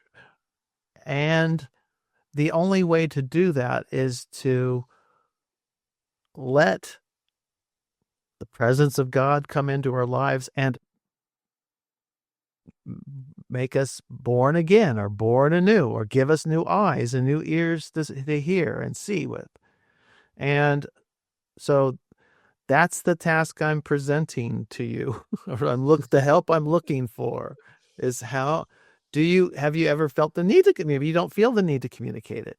But I see people driving off of cliffs. You can just see the destruction around you, or friends and loved ones that could benefit from a more eternal perspective, or could use some help with receiving that presence that you experienced at age 4, and yet came upon you. It sounds like it was. What did you do to earn it? Or it sought me out. Yeah. So we have that problem too. Yeah. Jesus says, go out, preach the gospel to all nations at the end of one of the gospels. And yet, what are we preaching? Right. That's the big question. whether intentionally or not, I think on this question of, I guess, broadly speaking, this is evangelism, right? That you're asking about. Sure. Um, Or you could just call it to use helping a loved word. ones. Yeah. To use a word. Whether intentionally or not, I seem to work via the MO of attraction rather than promotion. And so I guess a part of that is like, this is just methodology. This is less about how frequently I've felt the call to try to win someone for Christ, to use, the Christianese language, to win someone to the kingdom, to use another brand of Christianese language. I don't know that I've ever overtly had that pressed on me before. The best example that I can kind of give of this is just an experience that I can tell you about. And it's happened in this space. I was having someone reached out to me early on in this whole thing and said, "Hey, I want to have a conversation. I want to have a conversation with you or Luke or Job." I was like, okay, well, I checked in with them and they're pretty busy, but I can make some time. We can talk for like an hour or so. On my lunch break, we recorded a conversation and we eventually put it up on the Randos United channel, which that's an artifact of this space. It's not really all that active anymore. It was before anybody had their own channels. So if people wanted to have a conversation and put it out there for the rest of, this group or conglomeration of people who were interested in that kind of stuff, wanted to see, they put it up on Randos United. So I had a conversation with this guy, and it's out there on the channel. His name's Charlie. And he had come into this space via Twitter, like Twitter at the time. And he got exposed to it, and he jumped into the Bridges of Meaning Discord server and started having conversations with people. And he was a Southern Baptist youth pastor who became an atheist. And then eventually, I think, shifted into like agnosticism. And that's where he found himself whenever he found this space. He wanted to talk to some people who he had been seeing on the internet, having these conversations. So I sat down and had a conversation with him, and he just told me his story. And there was a part in his story where he told me how he shifted from being a youth pastor into becoming an atheist. And I don't know that the details of why he did it are all that important to the story that I'm telling. If you want to go find it, you can find it on the Randos United channel. But in the moment, as we were having the conversation, and I heard him give the reason for why he became an atheist, the thought just immediately ran through my head. That is the stupidest reason that I have ever heard. And I bit my tongue and I didn't say anything. And I just let him continue to tell his story and telling me, what led him to where he is right now, where he finds himself on his journey. What are all the things that went into bringing him there? And just being able to like sit in that space where he could share it and tell it.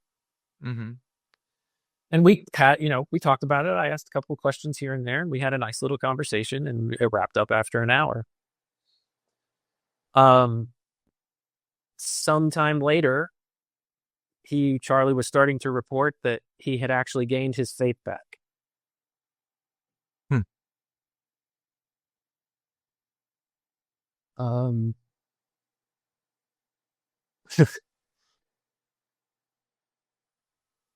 And the most interesting thing about all of this is, as he continued, months and years, however long it was after that. And I got to meet Charlie in person at one of the first versions of like a meetup of this space before there was Estuary, before there was anything like that. Little side trail here, sorry. It was me, Charlie, Sam Tiedemann, and Jacob at a campsite sitting around a fire just talking to each other about what led up to all of us getting there that night. And it was a great conversation. We started the conversation at midnight. We talked until 6 a.m, a Friday night into a Saturday morning. But anyway, the most interesting part about the story that I was just telling you about Charlie and how he came back to faith was later on, as he was talking about how he came back to faith, he said there was a pivotal point. He said, I went back and I watched the recording of my conversation between me and Jess. He wasn't telling me this. I just heard him having this conversation online on another recorded conversation. He says, when I heard myself give the reason for why I became an atheist, I thought that was the stupidest reason to become an atheist. My thoughts that I never communicated to him coming out of his mouth. Interesting.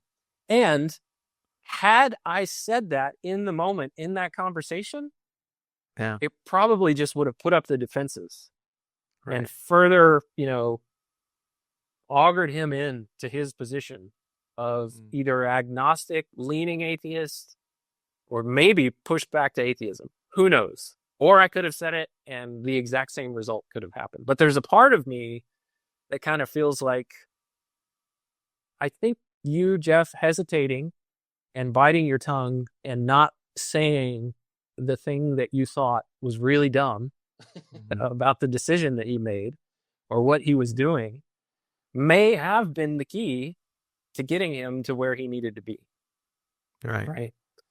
And it's also part of my temperament. I'm not a confrontational person. I avoid conflict. These are some of my defects that I'm, asking God to work on in me, because I can probably do a lot better work if can more wisely apply when it is that I need to confront and when it is that I need to step back. But I feel like in that one, I probably was doing the right thing, even though it was the easier thing for me to do.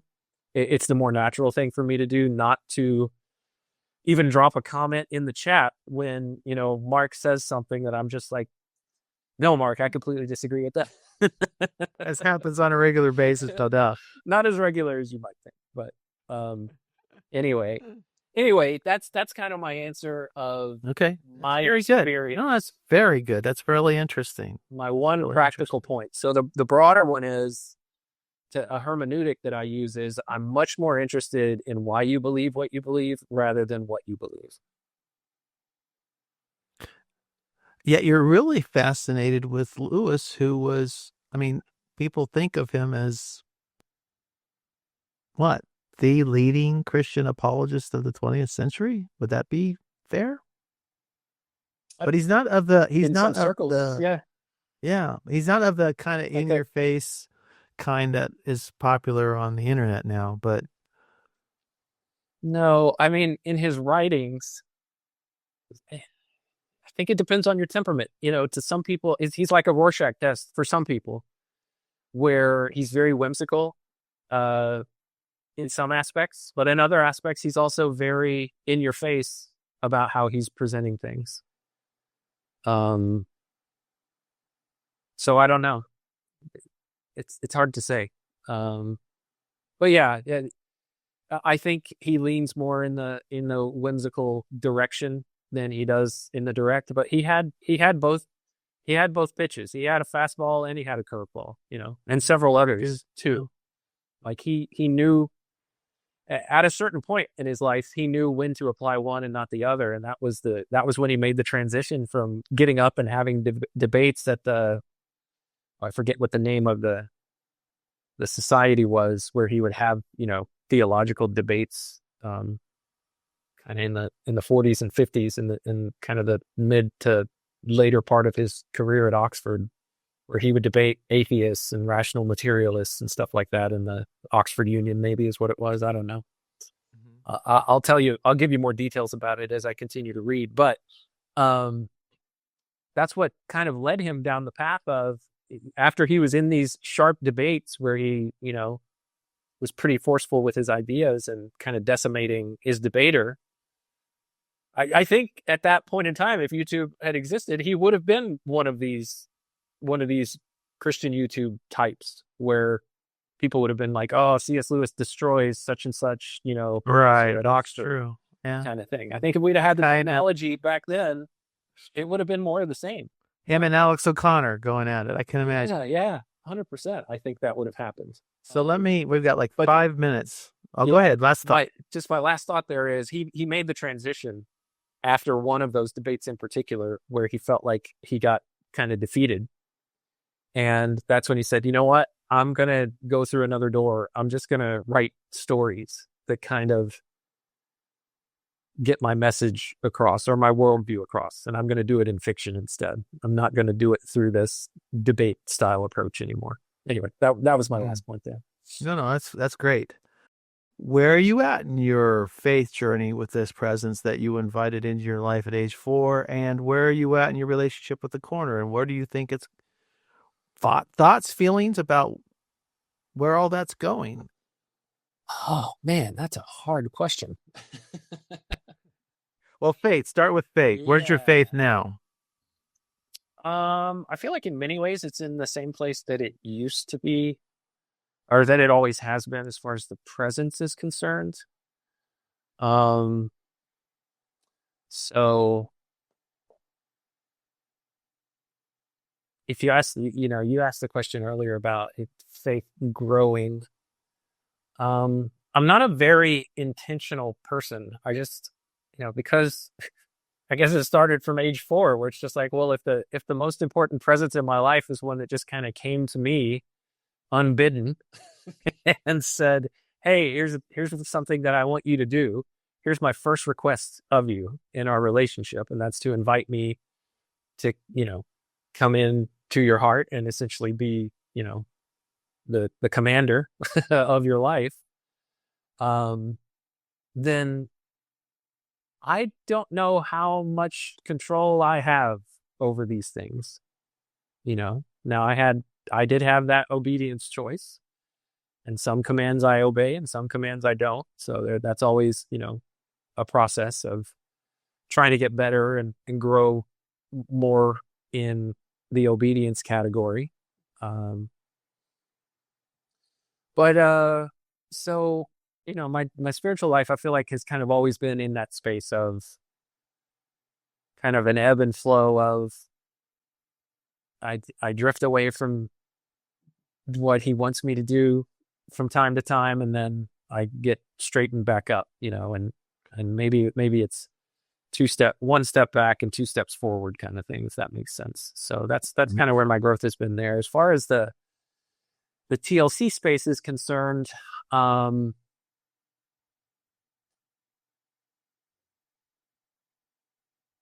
have a lot of, one of my personal things is like trepidation about getting involved in anything and potentially feeling regret about it. And so I am very wary about stepping into things or identifying with things. Like I'm kind of a very anti-trend person, even though I'm an early adopter of things that turn out to become really big trends. And so, participating in the space, I was very wary about even having a conversation with Paul way back in the day of whether or not it's something that I even should do. I almost canceled my call with him at the last minute because I was just like, I just can't do this. I can't do it. But eventually I did, and it ended up being a really good decision, because then I went through the whole agonization of, well, should I let him post it or should we just keep it private? I talked to my wife and kids about it after they had watched it. And, where am I going with all this? I've been very reticent about kind of, I'll say wary, cautiously, like wading into, well, how much do I involve myself? How much do I actually commit to getting involved in embodied activity here, with other people? And so I've been doing that, more frequently over the last year. I think my first really big one was the Connecticut meetup, and seeing, let's just see what it's like. I considered going to Chino way back in the day. I was really things just didn't work out where I wasn't able to go to Olympia. I know you got to go to that. But I did want to go at that time. But yeah, there was a time where I was just like, I'm not really sure that I want to go to this and go get involved, and I can't really explain why. But now that I have gone to the small scale version of what's now, called an estuary event, and the largest scale version to date, I do find that I enjoy those, and I enjoy getting to make connections with new people, really regardless of their background, but being able to have conversations about things that interest me deeply and like affect me like spiritually and personally, where it invites the kind of spaces and the kind of people who aren't going to like back away when you start having this kind of conversation and being like, I don't know if I want to, I was just asking you how your day was, kind of thing. So as far as the corner is concerned, I appreciate the fact that it gives me that, where I still feel like there are very few spaces where I'm able to have that anywhere else.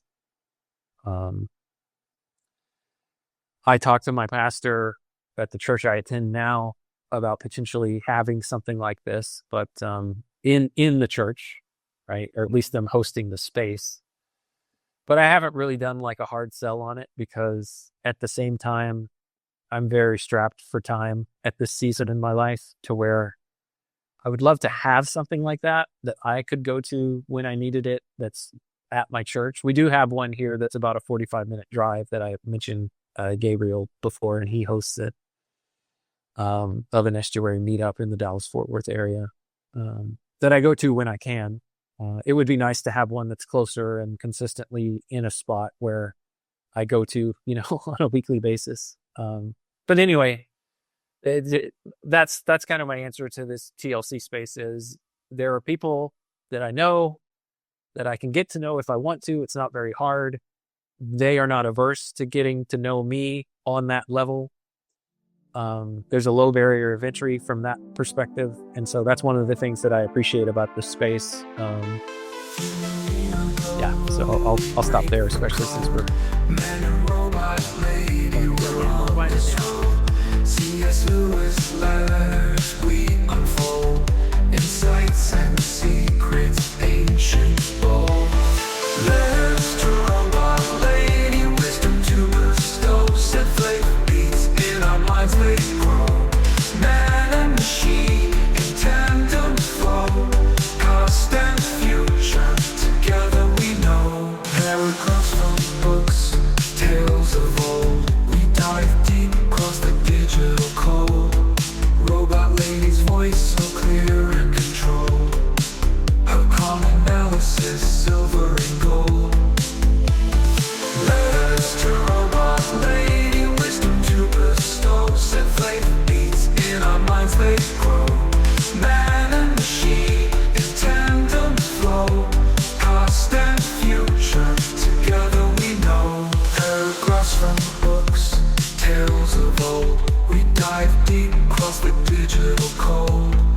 Robot lady's voice so clear and controlled, her calm analysis silver and gold.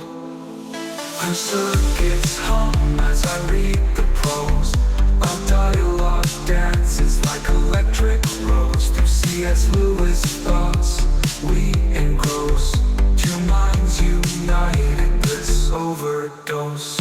From Narnia's lands, Screwtape lands, engage with robot lady, we take our stance. Her views unique in the techno trance, futuristic insight, we give it a chance.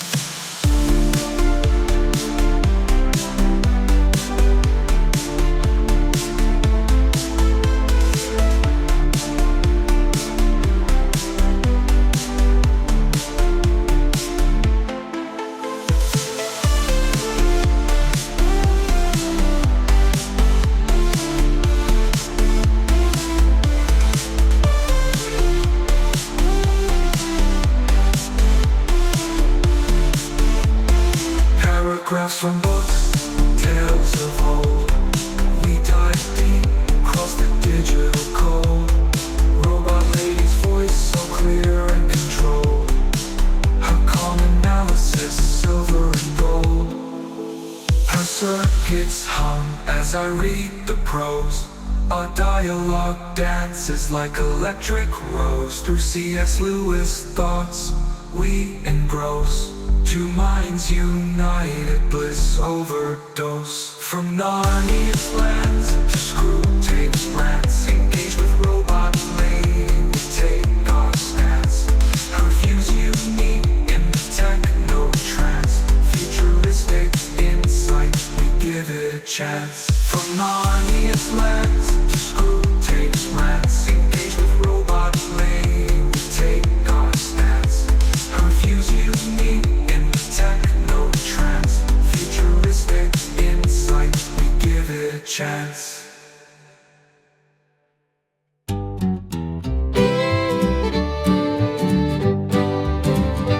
Oh, Ron Copperman walks through the morning haze with a bounce in his step and a laugh that stays. Got fire in his eyes like a holy revival. Says he's Pentecostal but he dances in style. Ron Copperman sings as he lifts up his pint with a hallelujah laugh and a twinkling light. He's the heart of the pub with his tale so colossal. Oh, Ron Copperman, my favorite Pentecostal.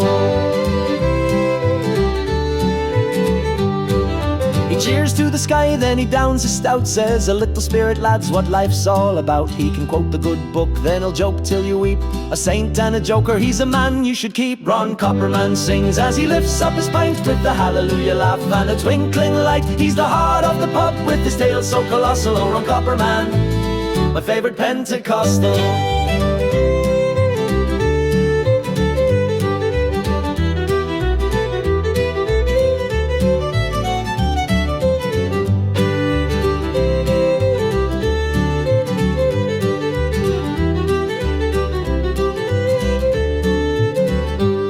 He once told the parson, let's pray, then we'll jig. Said grace on the barrel, then he danced a big gig, a miracle. They say he can walk on stout foam. When you're with Copperman, no night leads you home. Oh, Ron Copperman sings as he lifts up his pint with the hallelujah laugh and a twinkling light. He's the heart of the pub with his tale so colossal. Oh, Ron Copperman, my favorite Pentecostal.